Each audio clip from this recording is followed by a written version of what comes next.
Hello दोस्तों, आप सभी को गुलाब जामुन जैसी मीठी मीठी नमस्कार। और उसी के साथ आप लोगों का स्वागत है मार्केट के पैचअप या ब्रेकअप शो में। आज की वीडियो में हम डिस्कस करेंगे हमारी मार्केट को कैसी रह सकती है कल के दिन की मार्केट, और होने वाली है मिड कैप निफ्टी और बैंकेक्स की एक्सपायरी, और उसी के साथ साथ इस वीकली बेसिस पर कैसी रहेगी मार्केट, क्या इंपॉर्टेंट लेवल निकल कर आते हैं, क्या मार्केट नई रैली के लिए तैयार हो रहा है या फिर से मार्केट दोबारा से नीचे जाने को रेडी है। तो उन सभी पॉइंट्स को हम कवर आउट करने की कोशिश करेंगे। तो और उसी के साथ साथ एक इंपॉर्टेंट पॉइंट मैं सबसे पहले डिस्कस कर लेता हूं। मैं यहां पर सोच रहा हूं कि आप लोगों को बेसिक ऑफ स्टॉक मार्केट को अच्छे से कैसे हम स्टडी कर सकते हैं, प्योरली और प्योरली पूरे से पूरे बेसिक पॉइंट से लेके एडवांस पॉइंट तक की एक नई की नई पूरी सीरीज तैयार कर दे जो बिल्कुल फ्री ऑफ कॉस्ट होगी। मतलब कि रेजिस्टेंस क्या होता है, सपोर्ट क्या होता है, मूविंग एवरेज का क्या सिनेरियो है इस पूरी की पूरी मार्केट में, और वहां पर इतनी सारी मूविंग एवरेज होती है जैसे कि ईएम में, एसएम में, डीएम में, वहां पर हमें कौन सी मूविंग एवरेज हमारे लिए सही रहती है, क्यों हम कंफ्यूज होते हैं, या फिर कौन कौन से हमारे पास चार्ट पैटर्न होते हैं, और फंडामेंटली बेसिस पर भी क्या क्या इंपॉर्टेंट चीजें हमें स्टडी करनी होती है बिल्कुल फ्री ऑफ कॉस्ट। इतने बेसिक पॉइंट्स है कि एक कॉलेज का बच्चा भी उसे अगर स्टडी करता है तो अच्छे से वो समझ जाएगा। तो अगर आप लोग उस चीज के लिए इंटरेस्टेड होते हो तो मुझे कमेंट में बता दीजिएगा, हम जल्दी से जल्दी उस सीरीज को शुरू कर देंगे। But don't worry, quality wise किसी भी टॉपिक में कोई भी कॉम्प्रोमाइज नहीं किया जाएगा, और बेस्ट टू बेस्ट तरीके से इजी लैंग्वेज में आपको सिखाने की कोशिश की जाएगी।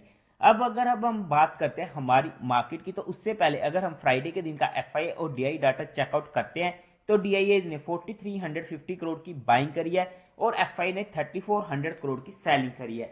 डीआईए की तो हमें रेगुलरली बाइंग देखने को मिलती ही रही है, बट एफआई की अभी तक हमें दोबारा से बाइंग आते हुए देखने को नहीं मिली है, जो एक पॉइंट ऑफ क्वेश्चन होने वाला है। उसी के साथ साथ अगर हम मार्केट की स्टडी करते हैं, देखो कल के दिन कोई भी आईपीओ की क्लोजिंग नहीं है, ना ही किसी आईपीओ की लिस्टिंग है, बट हाँ जो नए आईपीओ ओपन होने वाले 30 अप्रैल को storage technology and automation, MK product, Sai Swami metals, तीनों आईपीओ की रिव्यू वीडियो अपलोड हो चुकी है हमारे यूट्यूब चैनल पर, आप लोग चेकआउट कर सकते हैं। अब अगर हम बात करते हैं हमारी मार्केट की, तो हमारी सिंपली डिस्कशन हुई थी कि हमारे पास इमीडिएट जो रेजिस्टेंस रहेगा वो रहेगा कल के दिन का हाई। मार्केट खुलती है, हमें वहीं पर मौका मिलता है और हमें वहीं से एक रिवर्सल देखने को मिला और हमारा काम हो चुका था। 22,480 का लेवल हमारे लिए इंपॉर्टेंट था, और स्पेशली कहा था कि ये सिर्फ एक्सपायरी का ड्रामा हुआ है, उम्मीद है कि इस लेवल को तोड़कर नीचे जा सकती है। जैसे ये टूटा हमें इमीडिएट हीरो जीरो का भी मौका मिला, और वहां पर क्या ही हमें प्यारी मूव देखने को मिली। मतलब कि हमें हमारे लेवल्स के अकॉर्डिंग दो ट्रेड देखने को मिली थी जहां पर हमें अच्छा मुनाफा हो चुका था। अब अगर हम बात करते हैं कल के लिए, तो सबसे पहले ना वीकली बेसिस पर अगर हम स्टडी करने की कोशिश करते हैं तो ये हमारे लेवल थे जहां पर इसने पहले स्पोर्ट पकड़ी और वहीं से ही हमें अच्छा बाउंस देखने को मिला। फिर सेकंड टाइम ये फिर से हमारे उसी स्पोर्ट पर आई, फिर से हमें अच्छा बाउंस देखने को मिला। अब अगर हम नेक्स्ट टाइम बात करते हैं, देखो अगर नेक्स्ट टाइम ये नीचे को आती है तो काफी ज्यादा हाई चांसेस रहेंगे कि जहां पर सपोर्ट ना ले, मतलब कि 30 से 20% के ही चांसेस होगी कि जहां से हमें बाउंस देखने को मिले। अदरवाइज 70% तक के प्रोबेबिलिटी ये रहेगी जहां से हमें एक बार के लिए अंडरकट हो और वहां पर 21,450 के पास से या फाइनल लेवल 21,000 के पास से हमें वापस बाउंस बैक देखने को मिले। और जब ये बाउंस बैक देखने को मिलेगा तो काफी स्ट्रॉन्ग हमें देखने को मिलेगा, और यहाँ पर हमारे लिए पोजिशनल टर्म का एक बॉटम क्रिएट हो जाएगा। बट क्या ये लेवल ऊपर से आ सकता है? अभी तक हम कुछ भी नहीं कह सकते हैं, बट हमें कंफर्मेशन के लिए वेट करना पड़ेगा, और हमें कंफर्मेशन कब मिलेगी? जब ये लेवल कटेगा 22,167 का, जो इसकी 50 की मूविंग एवरेज होने वाली है। अगर ये लेवल कटता है तो वहां पर हमें कंफर्मेशन देखने को मिल सकती है।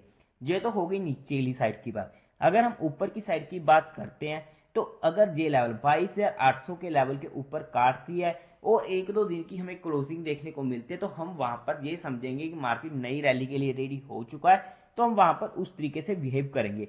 तो अभी भी मार्केट में हमें यहाँ पर कंफर्मेशन देखने को नहीं मिली है। रीजन क्या था? जब ये बाउंस हमें देखने को मिला तब हमें वहां पर अच्छे वॉल्यूम देखने को नहीं मिले थे, जो हमारे एक मेन सिनेरियो हो चुका था। हमारा मोस्टली ध्यान रहेगा हमारे इंपॉर्टेंट लेवल्स को, जिसे हमें स्टडी करना चाहिए। और अगर हम इंट्राडे बेसिस पर बात करते हैं तो इमीडिएट अगर ये लेवल करता है 22,380 के पास का, तो हमें 22,300 तक के लेवल देखने को मिल सकते हैं। एक छोटे से 30 पॉइंट के स्टॉप लॉस के साथ इमीडिएट सपोर्ट रहेगी हमारे पास 22,300 की, और मेजर सपोर्ट रहेगी 22,300 से 170 के लेवल की। रजिस्टेंस की बात करते हैं तो 22,480 हमारे लिए वो रेजिस्टेंस रहने वाला है। अगर इस लेवल को काट कर ऊपर जाता है, सस्टेन करता है, तो हमें ऊपर की साइड की मूव देखने को मिल सकती है। और इमीडिएट बेसिस पर यानी कि इंट्राडे पर्सपेक्टिव हमारे लिए मेजर रेजिस्टेंस रहेगा 22,625 का। ये हमारे इंपॉर्टेंट लेवल्स होने वाले हैं। इसके अलावा हमारे पास ज़्यादा डिस्कस करने को आज के दिन कुछ है नहीं है। और उसी के साथ साथ आप लोगों को म्यूचुअल फंड में या इंश्योरेंस सेगमेंट में किसी भी तरीके की कोई भी हेल्प की रिक्वायरमेंट है, या आप लोग चाहते हो कि being a mutual fund distributor हम आपका पैसा मैनेज करने में आपकी हेल्प करें, चाहे वो SIP में हो, STP में हो, SWP हो, बूस्टर STP हो, या लमसम अमाउंट हो, तो आपको डिस्क्रिप्शन में मेरा फोन नंबर मिल जाएगा। आप मुझसे कांटेक्ट कर सकते हैं, आपकी क्वारी को जल्दी से जल्दी सोल्व कर दिया जाएगा। और उसी के साथ साथ हमने जहां पर किसी भी तरीके की कोई भी इन्वेस्टमेंट टिप या एडवाइस नहीं दी है, हमने सिर्फ जहां पर मार्केट को on the basis of price volume action study करने की कोशिश करी है। फिर भी आप लोगों को कोई भी एक्शन लेना हो या स्पेशली ऑप्शन ट्रेडिंग वगैरह करनी है, जो पर्सनली मैं खुद नहीं करता हूं और ना ही मैं कहता हूं कि आप लोग करो, बिकॉज स्टॉक मार्केट में पैसा बनाने का जो सबसे ज्यादा बेकार तरीका लगता है मुझे, वो ऑप्शन ट्रेडिंग ही लगता है। फिर भी आप लोगों को कोई भी काम करना तो एक बार अपने फाइनेंशियल एडवाइजर से कंसल्ट करके ही कीजिएगा। तो देवी और सज्जनों, उम्मीद है आप लोगों को ये वीडियो अच्छी लगी होगी, तो इस वीडियो को लाइक कीजिएगा, शेयर कीजिएगा और साथ ही साथ चैनल को सब्सक्राइब करें। हर हर महादेव।